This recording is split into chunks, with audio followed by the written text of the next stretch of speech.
Hey, creative, do you notice yourself getting overwhelmed by social media? Do you ever feel too attached to it or maybe even addicted to it? I don't know about you, but social media has never felt worse to me than it has in the last few weeks with all the pain, suffering, and division in the world. It just feels like a hole whenever I go on that I'm falling down. And I think we all need some tools for how to deal with it and maybe even how to get off of it. So today's interview is very timely. Today's guest is going to share her journey of leaving social media while building her business and how you too can either lessen your relationship with or leave socials and still build a community, business, and creative life. Welcome to Unleash Your Inner Creative with Lauren LaGrasso. I'm Lauren LaGrasso. I'm an award-winning podcast host and producer, singer-songwriter, and multi-passionate creative. This show sits at the intersection of creativity, mental health, self-development, and spirituality, and it's meant to give you tools to love, trust, and know yourself enough to claim your right to creativity and pursue whatever it is that's on your heart. To today's amazing guest. Her name is Amelia Hruby. She's a writer, educator, podcast host, and producer, and she has a PhD in philosophy. She's the founder of Softer Sounds, which is a feminist podcast studio that supports women and non-binary small business owners in creating purposeful, powerful podcasts. She's also the host of Off the Grid, which is her podcast that helps people leave social media without losing all their clients. I wanted to have Amelia on because we all need tips on how to lessen the grip social media has on our lives and careers. Amelia's creative journey is super inspiring because it proves that you can have success in a creative career or business without socials. In fact, she's had many podcasts, and this one she has right now called Off the Grid is the most people she's ever reached, and she has reached all those people without being on social media, which is really impressive. Even if you don't intend to get off socials completely, I personally don't, this podcast that you're going to hear today is helpful to gain tools to build community and visibility in other areas that aren't social media, and to start to set some boundaries with the meaning your socials have in your life, career, and creativity. From today's chat, you'll learn how to recognize when it's time to set a boundary with or even leave social media, how to gain greater risk tolerance, why social media can be a hazard to those struggling with anxious attachment, some of the best non-social platforms to build community, and much more. Okay, now here she is, Amelia Hruby.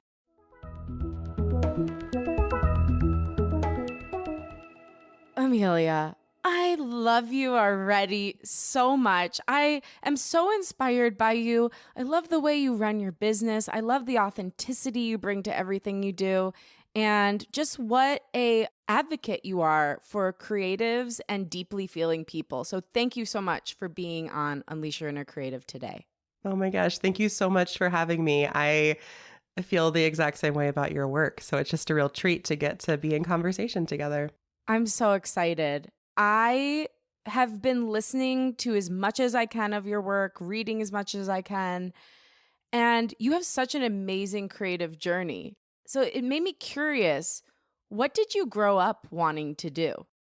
Oh, great question. So I grew up wanting to be a writer. Like I wanted to write books. If you go back to like one of those get to know you like posters I made in second grade, like it says writer or author or book writer or something like that on there is like what I wanted for my future career.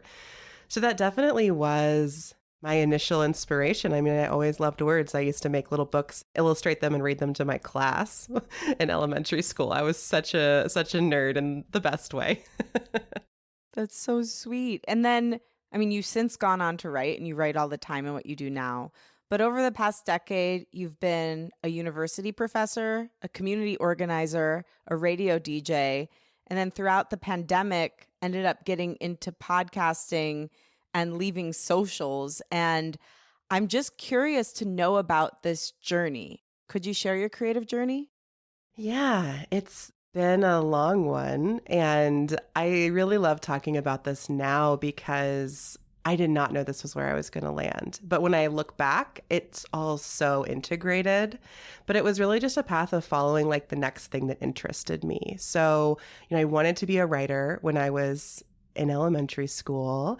And then I was definitely your like high achieving, gifted kid. It took all the hardest classes through school. I went to this fancy public magnet boarding school junior and senior year of high school that was all based on like studying science and math.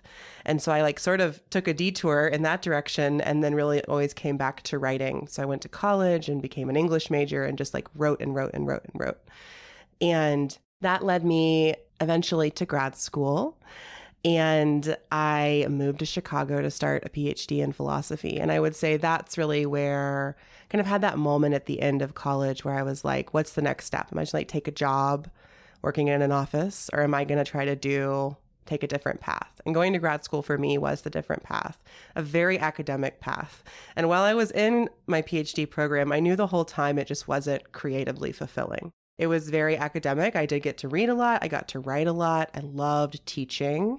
So I taught at the university for 5 years while I was in my program. I just didn't get to flex that like other part of myself where I was really exploring and creating and kind of iterating without a specific like purpose or goal in mind. And so I started to like kind of take on these side projects and do different things. I volunteered at a radio station and then became an on-air DJ. And I had a Tuesday morning show from 6 to 9 a.m. for years. I called it Girl Power Hour. So I was always playing like women and non-binary artists and talking about them on air. And like I loved that. That was so fun. That became my path into podcasting. The radio station trained me in interviewing and audio editing. And so I learned how to make a podcast. And then also in my time in Chicago, I started working with a few different organizations. I started working as an organizer or volunteering on different projects and initiatives and activist efforts. And that really kind of led me down this path of understanding myself as a feminist, of committing to different feminist work in the city.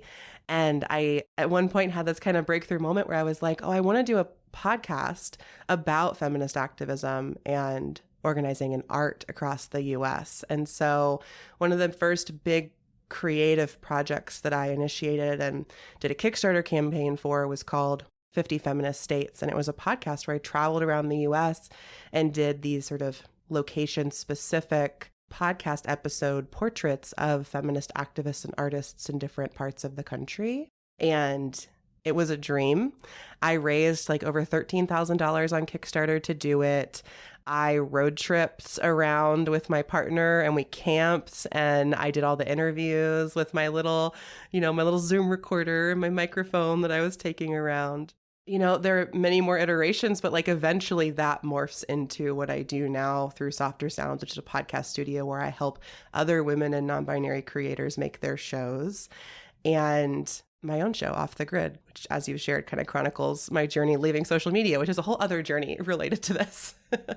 I was listening to you on another podcast this morning, and you talked about how your life in 2020 and who you were is a completely different human and situation than you're in now. And you made a lot of big changes. Yeah. How did you move through that? How did you deal with any fear that came up? And what's your advice to other people out there who want to make big changes and are battling with fear? So during that time, just some of the big changes you're talking about, like in 2020, we obviously all lived through this major change of the pandemic. And kind of within the landscape of that, I moved from Chicago to Lincoln, Nebraska, where I now live to be close to my family. I got engaged and then married. I finished my PhD program, got my degree, and left academia entirely. I had a part-time job after that, and then eventually I quit that to launch my own business in 2021, and I left social media. Like there were just so many of these giant life changes. I adopted 2 dogs. All sorts of like on every level of my life, things shifted, as you mentioned. And I think that for me, how it felt was that kind of a slow burn of a lot of things I'd been doing over time really clicked into place. So those major decisions actually just felt kind of like next steps. They didn't feel as big as they were, or perhaps as much as they changed my life. They felt like natural evolutions of paths I had been going down. Like I had been doing a lot of ancestral healing work to get closer to my distant and close family. And so moving to live by them felt right. Or I had been working with entrepreneurs for years alongside, like through different organizations alongside my academic career. And so becoming an entrepreneur felt right for me. And then, I had been with my partner for years and like taking the next step, deciding to get engaged and get married, just kind of felt like where we were headed. In terms of how to deal with fear, like, of course, the fear is there. What I like to do, and this is very personal, I find it's different for everyone, but I'm like a big journaler and a big like voice note journaler. Yes, I love that. Yeah, I really want to talk through it. And I think for me, the way I always like to approach fear is to I always say, like, I try like look it in the face. Like I try to get really clear with myself, like, what am I afraid of? And why am I afraid of this? And I really will like lay out, I'll even let myself do a little bit of catastrophizing. Like I will go deep into the fear. I live in that fear. I sit with it. I have a conversation with it, with myself through it. And that always helps me just get clarity. And once I have that clarity, then I have my set of like favorite kind of release practices. So that's normally movement or a conversation with like a trusted friend or some type of like embodied practice that I might do, breath work or even singing sometimes, just to help me let go and release that energy that I've cultivated by sitting with the fear. And sometimes after that, I know what I need to do and I take the next step. And sometimes it takes me many, many, many conversations with the fear to move past it. It just depends on where I'm at with that. Ooh, that's so good. You've talked about being codependent and healing from codependency. That's something it's come up a lot for me. It was like, I thought I was pretty good with it. And recently it's come up again. And I'm realizing I'm like in a new level, new devil territory. Mm-hmm. And I think like one of the ways it manifests for me is an inability to sit with the discomfort of question mark emotions, which is what fear is. How have you built tolerance for that? I really think it's all happened through like working with trusted teachers and mentors, people who do energy work or spiritual work or nervous system regulation work. That's a big somatic work is a big part of it. I actually have a podcast client who just released a really beautiful episode on the tension field, which is exactly this, like how to be in that space between like discomfort and change, like where you're able to actually recognize and sit with the question mark emotions, as you put it, but aren't rushing past it to fixing, quote unquote, what's going on. And I'll send the link so we can put it in the show notes. It's a great episode by Sarah Tangretti is a client of mine who runs a podcast called Threshold Moments. And she is kind of a somatic practitioner who really helps with this. And I've learned a lot just editing her show. It's like a gift to listen and edit because I'm like, oh, I needed this healing. I didn't even know. Don't you love it when that happens? I'm like, wow, this feels personal. Thank you, universe. I got the message. Yeah, that would be great. I really need that podcast. Okay, so I want to dive into part of your biggest mission right now, which is to help people to leave socials and still have a thriving business and, social life and self. Mm-hmm. I know this starts with your journey to leaving socials. Could you share how you started to realize this isn't very healthy for me and I need to start making my way out of here? Yeah. I was on Instagram for, I guess, almost a decade. And like many people, at first it started as kind of just like a social sharing app where I like posted pictures of myself and my friends and whatever. And then over time, as a writer, I started sharing more writing there. My captions got like longer and longer and longer, as many people's did. And I started to kind of build some different content series. And eventually all of that led to getting a book deal to release my first book. I actually self-published the book first, and then a publisher found it and reached out to me about re-editing it and publishing it through them. So I did that. And my journey with social media is really tied up with the book, because when I got the book deal, it came with a lot of advice and urging to grow my social media following so that the book would be successful. And being like the good student that I am, I was like, of course, I will listen to you and I will rise to the occasion. So I spent over half of my book advance, which wasn't very much. I think my book advance was like $7,000. So I spent like $3,000 or something on getting new photos taken, getting new branding done, hiring a social media strategist to help me actually like strategize around how to grow my Instagram platform and following.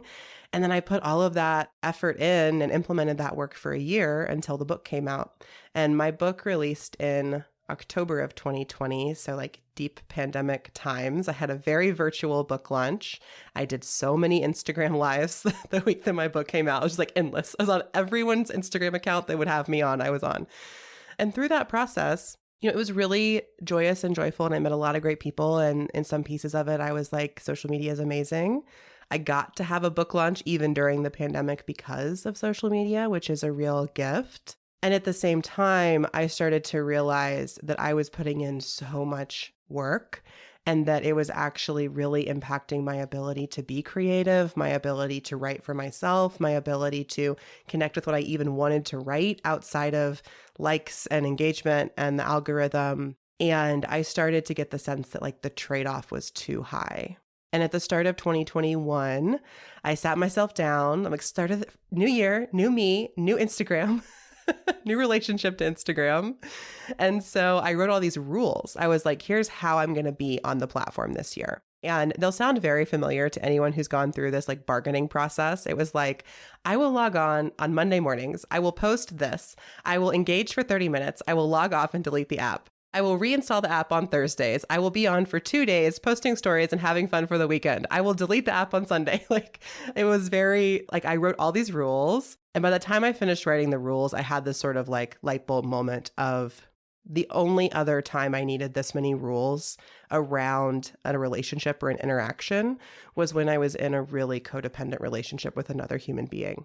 And I went to a lot of therapy and did a lot of work to heal that codependent patterning that I had, particularly like anxious attachment is a real struggle of mine. And I realized like I wasn't willing. I had already done that work and I was not going to put myself through it again with Instagram. I was like, I am not doing this for an app. I'm going to jump right to the end and I'm going to walk away. Like I don't have to go through that whole drawn out process again. I can just break up with Instagram right now.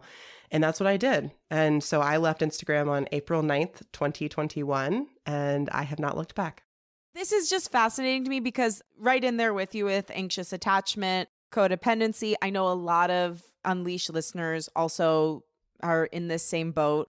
Tell me why you think or know social media is a particularly dangerous ground for those of us who struggle with these things. I think especially for those of us who struggle with anxious attachment, social media does a really good job. Yeah, I mean, honestly, gold medal. Yeah, gold medal at invoking anxious attachment in other people, because it just gives you that little bit of affirmation and then it withholds it. And then it will give you a little more and then it withholds it. So something I realized when I was going through that, like when I made those rules and I would go through my like logging on, deleting the app, logging back on, deleting the app process, it really made clear to me the way that like when I would show back up on Instagram after a while, they would give me tons of engagement on my first post back to really reel me in.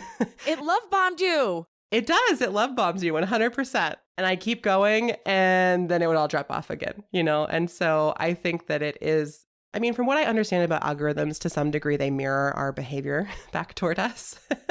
So if we respond a lot to anxious attachment, they're going to keep giving us those moments, those love bombs, those breadcrumbs, and we will keep falling into that pattern and that cycle. I think this also plays into the research around the ways that we get dopamine hits from positive affirmation within the apps, the ways that that can cause addictive behavior. So for folks who struggle with addictive behaviors, the apps this will also do this in your brain. And it's all intentional on the app's part because their primary goal is to get us to spend as much time as possible on the app so they can serve us as many ads as possible and make as much money as possible. Like that's the stated goal of platforms like Instagram or TikTok. They have to maximize profits and that's how they're doing it. And so I think for those of us who really struggle to maintain sovereignty over our behavior, which is literally every human being in the whole world, like it is so easy to get sucked into that cycle of like affirmation and then withholding, and affirmation and withholding, and affirmation and withholding. And I just got tired of the withholding. I was like, I don't have to do that. I don't want this in my life anymore. Yeah, you want to be held. So tell me how you actually did it. How did you get off? Yeah, so I am very much a strategic thinker. So I had a plan. I told my community that I would be leaving Instagram, I think in February. And then I had kind of a 2-month off ramp. I announced that I was leaving. I've had a date. It was going to be my 30th birthday. I was going to be off Instagram by my 30th birthday. And so I announced that. And I started inviting people to subscribe to my newsletter. It just made it very clear, like, I will no longer be on this space in 2 months. And please go subscribe to my newsletter if you'd like to hear from me. And so I kept doing that. And then I also did create some more content around leaving Instagram. So I wrote a list of 100 ways to share your work off social media that has become very popular. And it includes all sorts of things from like start a newsletter to like buy a billboard to like call your mom and tell her about what you actually do and see if she can figure it out. Like all sorts of, more traditional like marketing advice and just like fun, silly, enjoyable, pleasurable things we can do to share our work with other people and to connect off of social media. So I created that and shared that. I made some other resources. I was really exiting Instagram, Facebook, Google, and Amazon at the same time. So I made a list of all the other things I was doing. What email service was I moving to? How was I going to buy stuff without Amazon? Like I made some blog posts about that. And I shared that content over the next 2 months. And then I did one final like series of Instagram stories and said goodbye and pointed people to my website. And I left my account up, but I logged out and haven't logged back into it. The willpower on you. That is incredible. In you. It's very clear. I did go to your Instagram to kind of see how you did it, because you've got this great document that you share with people, and it is a free tool, which is wonderful. 5 steps to get off social media. And one of the things you say is change your bio, profile, story highlights, etc., to share that you're no longer on the platform and how to reach you. And it was all very clear. It was still like so welcoming. I mean, your page felt like a hug. Oh, thank you. Yeah, you really gave a great example for anybody who's looking to do this on how to do it in a way that is kind, clear, transparent, and still welcoming people into your world, even though you're not there anymore. Tell me what happens the day after. What do you feel the day after you step away? The day after you step away, you pick up your phone approximately 500 times and go to open Instagram and it's not there. That's definitely what happens. For me, even though, now I feel like I'm a pro of not being on social media. But when I first left, I was constantly picking up my phone. I was refreshing my email. I was refreshing my Goodreads. I was refreshing like all of these things just to I was craving the hits of the dopamine and of the affirmation and of the constantly being updated. And it took time to refocus myself away from my phone to build other habits. And I will say, phone addiction is still very real, even without social media. I still am on my phone a lot. I still pick up my phone all the time. After I got kind of past that initial moment of, oh my gosh, I'm picking up my phone all the time, Instagram's not there, then I had so much mental space, emotional space, creative space that the ideas just flooded in. It's like I had made space for them. And all of a sudden I was writing so much. I was emailing my newsletter. I was writing for myself. I was posting on my blog. I was doing all of this creative work because I had cleared out kind of all of the junk and the constant attention to Instagram and social media. And that was a real gift. And then over time, that kind of, I think I came back to more of a human pace with my creation. I wasn't I'm not flooded with constant ideas all of the time ever since I left Instagram, but I now have a much more extended focus. I can work on a project for a longer period of time. I incubate things better and longer than I used to because there's no pressure to share right now. And that's been a real gift as well. You're into like spiritual stuff, right? Yeah. I almost wonder, were your spirit guides just able to whisper to you more clearly now that you're not constantly wrapped up in other people's attention? And like, I had Melody Beattie on the show, and she talks about how when we constantly have the phone in our hand, we're literally attaching to other people's nervous systems, like through that network. And what do you think about that? And I would love to hear more about how your creativity changed.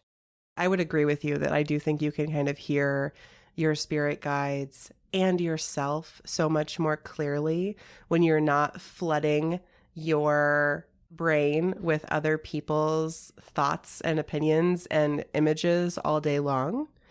And I think that before, when I was so focused on Instagram, it's kind of like the guides would literally have to be screaming at me for me to hear it. Yeah. Like I only downloaded the really, really loud stuff. And once I was off Instagram, once I got the phone out of my hand, once I detached from all of those other people's nervous systems, like now I can actually hear the whispering. Like I can hear like the tiniest of ideas and write them down and focus on them. I'm not only hearing like the yelling that makes it above the din of the rest of everything else that I'm soaking myself in all the time. And I think the other thing I've really noticed in relation to creativity since leaving social media is that my ideas feel more original, because I'm not just responding to other people all of the time. Like I think of myself as a really like dialogic creator. Like I'm in dialogue with so much when I'm creating, when I'm making a podcast episode or writing. But I think when I was on social media, it just felt like everything was a reaction to something else. And now I can feel when I'm like, oh no, this is something I'm really tracking in my life, in my spirit. And I can sit with it and I can take the time to really create what I need to create about this. That's what I mean by original. Like it's coming from within. It's not just a reaction. I'm not just bouncing off everything else happening around me. That's interesting you say that, because that was exactly how I felt when I looked at your website, because I'm in the podcasting world too. I also produce. And so I see a lot of people's like 10 steps on how to produce a podcast, which I know you're also not a fan of. And I was like, wow, you really put into words why I feel like I'm like a good producer and a good coach. Yeah, like it's because of a softer approach. It's because of a holistic approach. But you did it in this way like I never would have thought to put into words, and I've never seen anyone else do it. And it's really interesting. Like I wonder if you would have been able to come up with that had you been taking in all these other very, I don't know like the right word for it, but it feels like, I know podcasting wasn't around in the 1950s, but it feels like 1950s style advice on podcasting, which doesn't really make any sense. Yeah. I mean, I think a lot of what happens on social media and what I see other podcast editors and producers do is like we try to be for everybody and we end up really flattening what we're about or what we stand for. And I think it comes from that sense of like, there's never enoughness, which is like a certain type of scarcity mindset of like, well, there's not enough clients out there, so I got to be approachable and interesting to everyone so they might work with me. Or I can't have enough followers, so if I'm not getting as many as I want right now, I need to be more for everybody in some way. I mean, that goes counter to the advice we get from the same people, which is like niche down, be specific. Like it's like the same people saying this, both of those things. And then we're all just like, I don't know what to do. Yeah. But I really appreciate that compliment and I received that. And I think it definitely, I could not have created softer sounds if I was still on social media and if I had been focused on what other editors and producers were doing when I was creating it. I really clearly stepped away from everybody else in the space to be able to center in not only what I wanted to do, but like who I wanted to serve and how I was for them. And I found that my website does really clearly like attract or repel people. Like I am not for, frankly, most podcasters, and that's fine. And they don't come in. Like I don't field requests from them, but it's like the people who do resonate with the website and with my work, like they really want it. And we make amazing podcasts together. Yeah. Well, you resonate with me. I was like, wow, I think I need her, because coaches need coaches too. And it's It's really hard to see yourself accurately. And even just something you wrote, I'm going off track a little bit because I do want to come back to the socials, but something that you wrote on the website that was so compelling to me was what you wrote about vocal fry. I have for a long time thought that people's complaints about vocal fry are based in sexism. Absolutely. And so speak a little bit to why you called out if you have vocal fry, like whatever your voice sounds like, we honor that and we want to support you. Because this is a very clear tenet of your website and it touched me. Yeah. So I think that in our society, we have cultural norms about what we think powerful voices sound like. And they tend to be low, loud voices. And those tend to be, we would identify them as men's voices. And like, that's what is powerful. That's what holds power.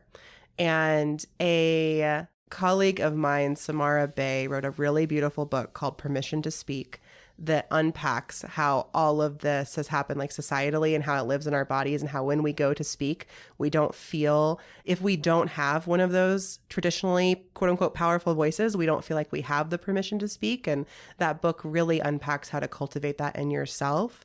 But I think when I was writing that for Softer Sounds, I was just really thinking of the way that so many people I know have such amazing things to say, and they don't feel like their voice is powerful enough to say them because it's too high, or because they have an accent, or because they have a lot of vocal fry. So when they listen back, all they can hear is that sort of like, fried edge of their voice. And you can see this in podcast reviews. You can see this, the ways that people will critique, particularly women's voices. You can even see it sometimes in the way that like audio equipment can be geared toward lower registers, and it can be harder to hear the higher sounds or in our editing softwares and in our headphones and in like the equipment that we use. And so I think that it's important for me to like try to grant that permission and support when I'm talking about what we do. And then I also serve as like a support for my clients. So sometimes I will have clients listen to an episode, and I've had this happen in the past where they'll send me like dozens of notes asking me to take out every instance of vocal fry. And I have to open a different sort of space where we can sit together and I can say like, this is your voice and it is powerful, and it's important that we try to share it the way you actually sound so that we're not necessarily giving this impression that you can't be powerful and sound like this. And that's been I've had some really tender conversations about that with clients that I've really appreciated that we could have together. Yeah, it's just such a beautiful, beautiful part of your website. It's not talked about enough in our industry or in the world in general. But speaking about conversations with clients, a main part of what you do now is helping people who have businesses not have social media and still have thriving businesses. Yes. Tell me about this. Like, how did you start doing this? Your podcast, Off the Grid, I'm obsessed with. But yeah, tell me how you started getting into this arena. I've worked with entrepreneurs for quite a while. So when I was in grad school, I interned for an organization called Fourth Chicago that supported creative women entrepreneurs in the city. And so I met with and worked with like dozens and dozens of women who ran their own businesses of all sorts of sizes and industries. And I actually launched a podcast for them. So I got to interview those women. So that was really informative for me and like kind of sparked this passion of mine. And then when I left grad school, I mentioned that I had a part-time job, and that part-time job was for a company called Sister, which is based out in California and runs something. It's founded by Jennifer Armbrust and runs Feminist Business School. So I was teaching all of this programming through Feminist Business School for the company, and that was my role. I was the program manager and podcast coordinator because we also launched a podcast. I had been working with small business owners and creatives and people who were turning their like passions and joys into businesses probably for at least 4 or 5 years before I launched Softer Sounds and launched Off the Grid. And I've just always loved supporting business owners. I think I have such a spirit of initiatory spirit. I love to start things. I love to do things. I love to create things in the world. I have a really strong life force, and I'm just out here like creating. And I always have felt that spirit matched in other business owners and creatives. I'm like, let's make the things together. And so when I left social media, when I was leaving Instagram, a big block for me was, can I ever work for myself? Could I ever sell my work? And how would I do that if I'm not on social media? And I had to figure that out for myself. That's part of why I wrote the 100 Ways to Share Your Work Off Social list, because I was really challenging myself to like break out of that box, that mindset of like social media is the only way. So I made the list and I did that. And then the way I started helping other people was actually that people kept asking me about it. So I left, it was over a year. I'd been off social media for a year before I launched Off the Grid, but people just kept like emailing me or like filling out my contact form or like sending me a text being like, okay, you left social media. Like, how can I leave social media? Like, how do we do, I want to do what you did. How do I do this? And that sort of became this invitation to me to start sharing my process and kind of engineering it in reverse for how other people could do that. And now I talk to people all the time about people who want to leave social media and they already have a business and we're trying to figure out how do you keep growing your business, people who want to leave social media and then launch a business, people who are influencers and are making a full-time living doing brand partnership work, and we're talking about how to reinvent a whole career for them when they want to step away or step back. It's really all sorts of people with all sorts of relationships to social media. And I also work with a lot of people who aren't leaving social media, but who want to de-emphasize it in their lives and don't want to rely on it anymore. So we're just kind of reconfiguring their ecosystem so it's a much like smaller piece. So for those listening who are business owners or creatives who really rely on socials right now to get the word out about what they're making, what would be some first steps to starting to make that a smaller piece or not a piece at all in their business or creative output? So I think the first step is to actually assess how much business social media is bringing you. I find that most people overestimate it. Yeah. Like in their mind, they're like, all of my clients come from social media. And then if they go through their client list and start to like trace where people have come from, it may not be as many as you think. It's slightly different if you like create a product or you're selling things like that, where social media, I think, a really visually oriented field. I do think social media does tend to bring in more clients that way. But I've worked with plenty of coaches who we kind of go through, if they start in this place of like, oh, my clients come from social media. And then we actually go through their clients and like, oh, 20% of my clients last year came from social media. So I think the first step is like, let's figure out how much of your business is actually coming from social media, because that's going to tell us how much needs to change if you want to step away or off of social media. Then I think your next step will be cultivating other places to connect with your audience. So for most people, it's going to be starting a newsletter. We're going to take you into the email sphere. It could be text messages. If you're in a like an SMS based world, like you could go there. I did a whole year-long text message series when I was leaving social media. That was actually great. It was like really fun. And I did that for a year and connected with a lot of people that way. So we'll come up with like, what are your alternate core channel? What's that going to be? And let's make sure we're getting that established and starting to funnel people in that direction. Then we kind of build strategy in from there. So it's like, what are you selling? How are you selling? What size of audience do you need to have a thriving business? Some people need thousands and thousands of people to be paying attention for them to make a living. Other people need like 4 clients at a time, So it's like getting really clear on that and then figuring out, okay, how do we grow an audience of that size without social media, whatever size you need. For a lot of people, that's going to be actually relationship marketing. Like they actually need to just go talk to people, send emails, do calls. For other people, it might be like starting a YouTube channel or a podcast or like building out a different sort of content asset that we're developing. It might be a lead magnet if you're really embedded in email. There are lots of different ways to grow your audience, but I start with that like assessment process first, and then we build the strategy in from there. The idea of the email list, I've heard so many people talk about how invaluable it is. For some reason, it feels completely overwhelming and confusing to me. Like, how do you go about building an email list? And then more importantly, how do you go about building something that's of value for people in an age when everybody's inundated by spam? The appeal of an email list is direct connection with your audience and knowing to some extent who your audience is. So that's something we don't get with podcasts, right? Like we get to speak directly to our listeners, but we don't get like a list of who's subscribed. I wish we did. I know. With social media platforms, you can see their like names or profiles of your subscribers, but you don't get direct access to them except through the platform. And I think what's appealing about email is, yes, it is a specific medium, but an email list can happen in many different places. So you kind of like owned channel is what it's called. And you know who's there and how many people are there and all of that. Well, in terms of like overwhelm around starting one, I think the simplest thing to do is just pick a platform, probably a free platform if you're just getting started, make a sign up page and just put it up everywhere you have in your social media bios if you're there, on your podcast show notes if you have a podcast, send it out to all your friends if you're really working the group chat, and just start gathering emails. And it actually doesn't matter so much if you ever send them an email, but I think just gathering them is the first step.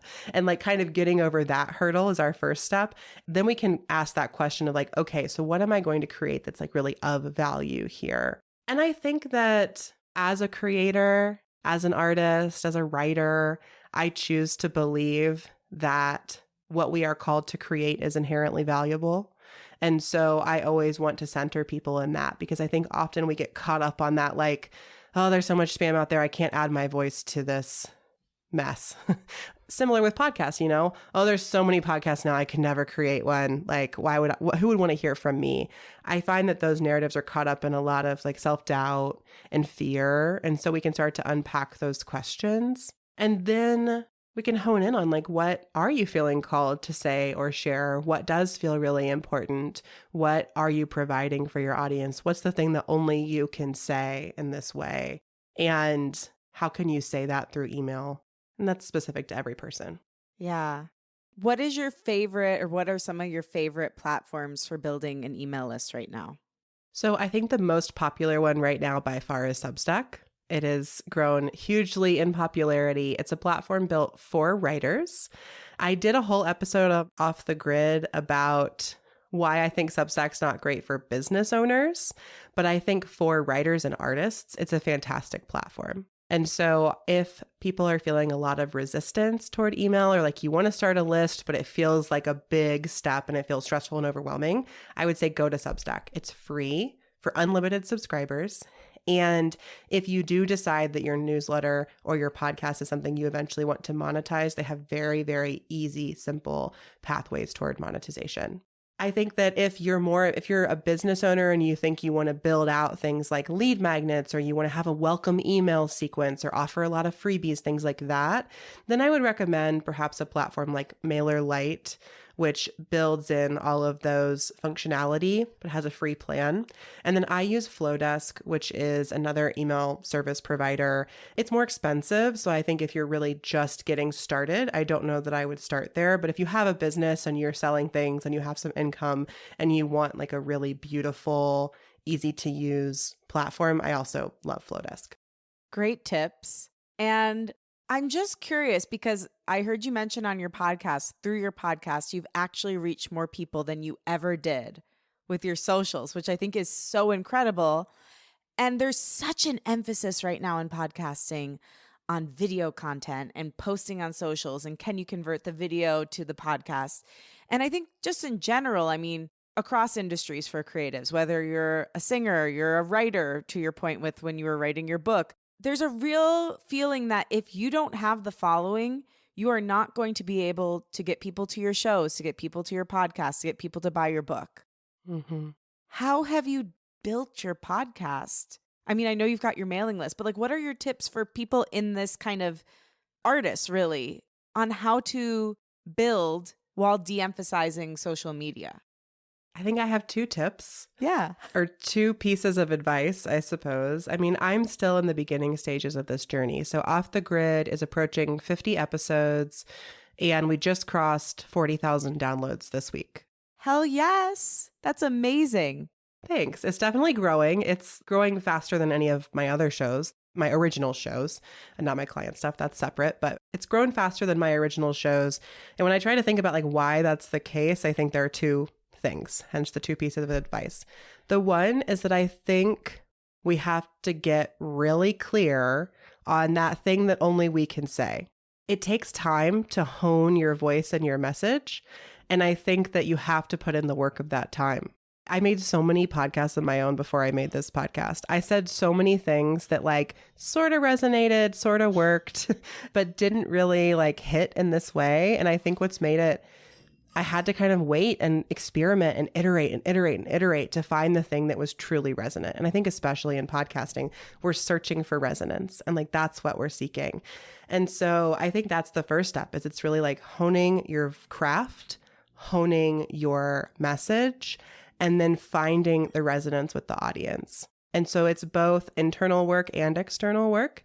And I find that people tend to do like one or the other and not both. Like either artists go so internal that you're only making things for yourself and you're like never ever thinking about your audience or the people who are appreciating and receiving what you're making, or you're so focused on the audience and the people viewing it, hearing it, purchasing it, that you lose your message and what's so important. So it's like this beautiful, delicate dance we're doing.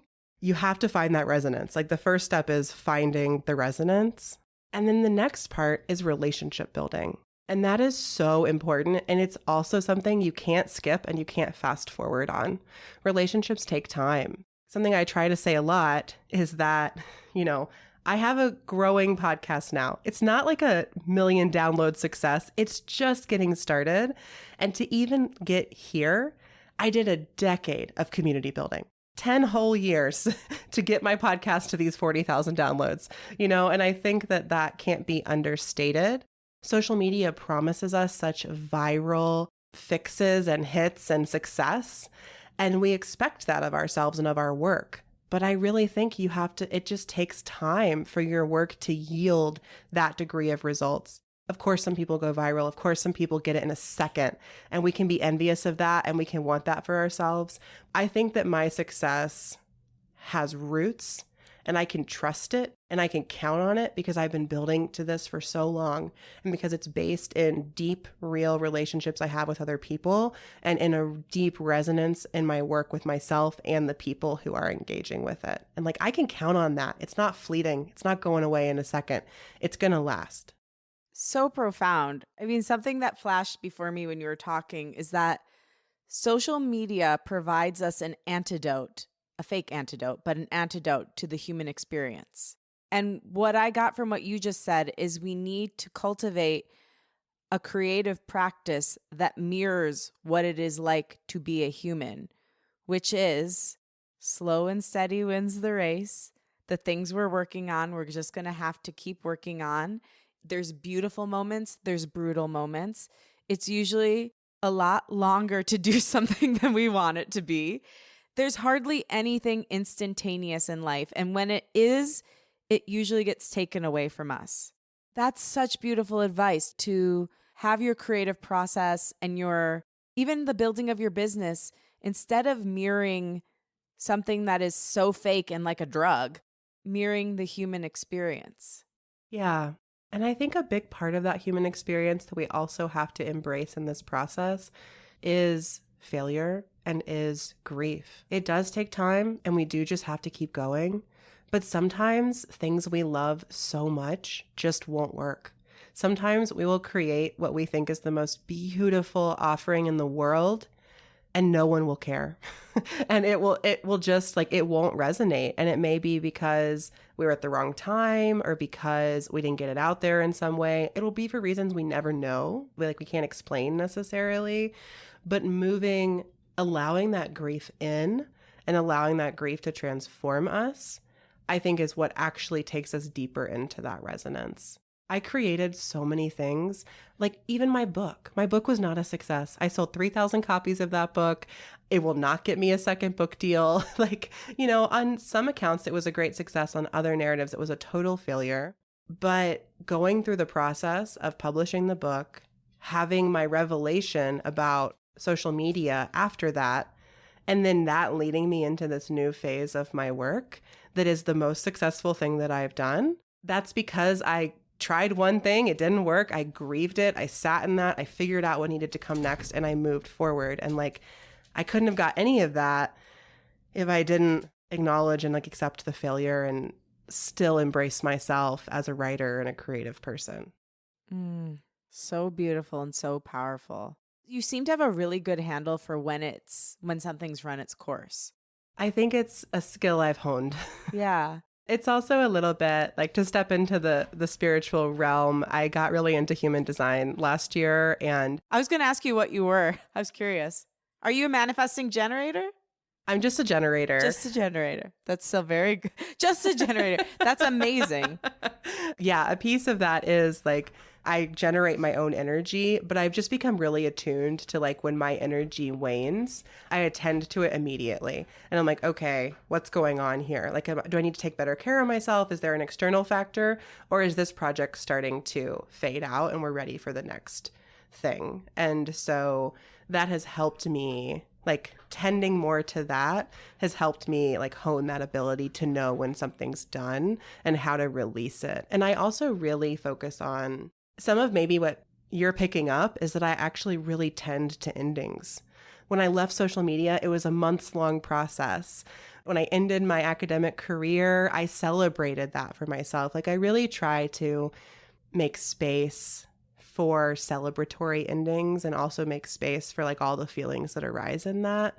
And I think too many of us are just like, oh, that's over, on to the next thing. And we don't celebrate the end. And I really try to celebrate the end of things. Well, you don't hear many people talk about celebrating the end, but that makes a lot of sense of why we all have so many messy endings or endings that don't really feel like endings at all. And sometimes we don't have a choice, but like I've been dumped many a time and I had no choice in those endings and I did not celebrate them. Yeah. I've found in like many relationship endings, I struggle with that, but I've actually kind of learned it, like because my creative projects I got to choose when and how they ended. It gave me a place where I could learn to celebrate endings. And then actually I've been able to carry that into relationships and other aspects of my life. But it also it gives you I think it's also just like good energy hygiene to actually end projects and to really like give them their due, whether it's like a party or a funeral or whatever you're doing to celebrate the ending. For me, it's normally honestly just like a journaling session and like a fancy coffee. And like we celebrate it. Sometimes there's more ritual, sometimes there's less. But I think energetically, it's just really helpful to clear that out. I can tell when I have too many lingering open projects. I need to like close the loop, clear the energy, let it go. And that's what makes space for new things to emerge.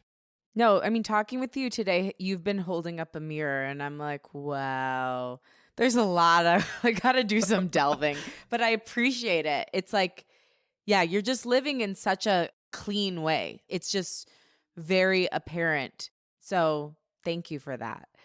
I want to end with talking about Off the Grid. Your podcast, I mean, we've talked about it a lot. It's amazing. If you just could share a little bit about it. And I know you've got this new membership coming up that's also so exciting.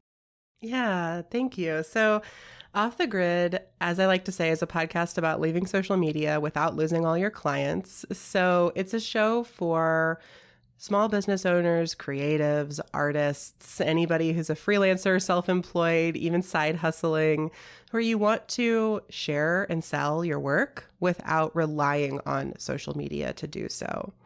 And the show at its core is kind of like a marketing and business fundamentals podcast, because one of the things I'll say a lot is like struggling with social media is often a symptom of what's going wrong in your business, but not perhaps the actual problem, And so if you don't have enough revenue, or if you have too many clients or not enough clients, it may feel like social media is causing all of that, but there are probably other reasons we can unearth together. And so I do a lot of teaching about business. I do a lot of marketing fundamentals and creative marketing practices. And then some episodes are very specifically about social media itself, the impacts it has on our lives and our work, different ways to step away from it, different practices you can do. And I like to say that I'm like a very gently no nonsense host. So I'm always going to tell you how it is, but in like a nice big sister sort of way, not in like a you need to change your whole life because you're fucking it all up sort of way. That's not my style. And I really don't have any opinion on whether any one person is on or off social media, but I want everyone who listens to have a successful business. Like that's what I'm trying to provide is like tools to help you find your own path forward in business, because there's no one right way. We have to experiment and iterate and have fun in the process. And so that's Off the Grid. We are nearing the end of our second season, and then we'll take a little pause for the end of the year and have season 3 will start in early 2024. And alongside the end of the season this fall, I'm launching a new membership called the Interweb. And that's going to be a combination of pre-recorded courses that you'll get access to, and then live virtual retreats next year. We'll do 2 of them together. I've really found that, I don't know about you or anyone listening, but like I'm kind of sick of online communities. like I can't log into Mighty Networks ever again, I don't think, as much as I love some of my communities there.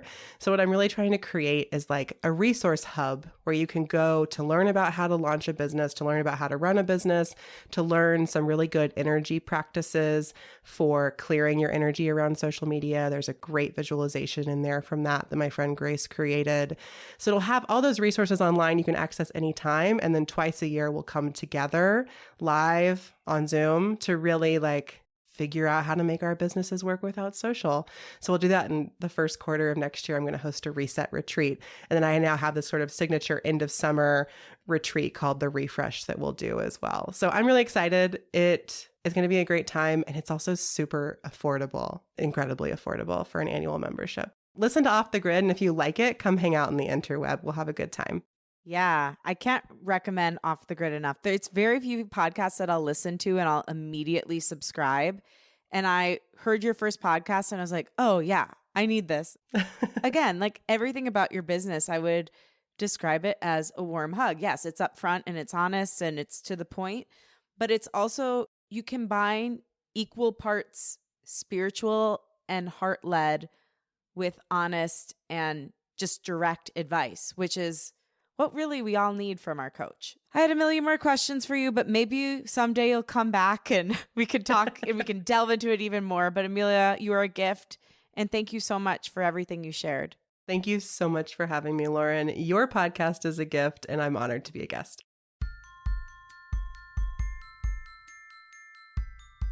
Thanks for listening, and thanks to my guest, Amelia Hruby. For more info on Amelia, visit her website, ameliahruby.com. That's AMELIAHRUBY.com. And find her podcast, Off the Grid, wherever you get your pods. Also, get a copy of her book, 50 Feminist Mantras, wherever good books are found. Thanks to Rachel Fulton for helping edit and associate produce this episode. Follow her at Rachel M. Fulton. Thank you to Liz Full for the show's theme music. Follow her at Liz Full.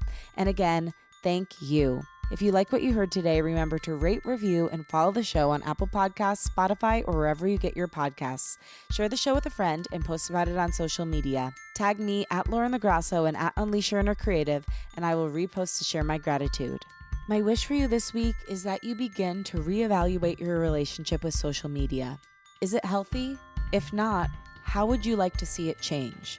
Where can you start finding community that isn't on one of the social apps, or maybe that isn't even online? Maybe make something with your hands. If you found that socials are sucking you dry, do anything you need to help you reclaim yourself, your time, and your creativity.